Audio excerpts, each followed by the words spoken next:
好来，乡亲啊，这个政府已经开放，会当伫个火车顶食物件。啊，那这个代替甲日本西武集团联名推出的便当，早起10点半嘛开始卖咯。讲这个便当拢是严选到在地食材，为今仔日卖到14号为止，限时搁限量。这个中昼顿甲暗顿，拢敢若限量卖25粒的便当。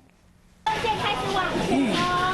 时间一到，等真久的乡亲赶紧买一个便当离开，做今日的中昼顿。指挥中心宣布，从2号开始可以在车厢上面来饮食，再加上这一次台铁跟西武集团推出了限量便当，因此今天一大早就吸引了好多人前来排队。我是早上8点半的时候我就到了，但是他有听到说我排到前3名，然后就好感动。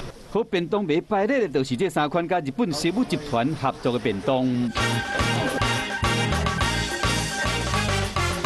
这款金刚烧鸭饭是保留猪白鹅、鸭肉多然厝的禽形肉。这款猪排便当是甲西武铁道联名用 CAS 标准的台湾猪，这个酱料嘛特别调过，甲日本的猪排同款。若爱食素食的，嘛会使选这款甲伊岛中江站研究出来的香菇饭。经过台湾总部赛好手艺将在地的好口味做巧妙的结合。放出来给大家体验看卖。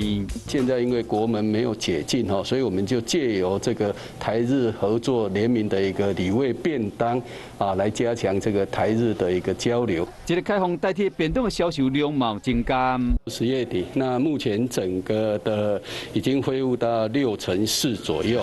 是讲这款便当，逐工是中昼暗顿各限量25份，而且是卖到10时为止。这种限时限量的做法，莫怪有人会去排练。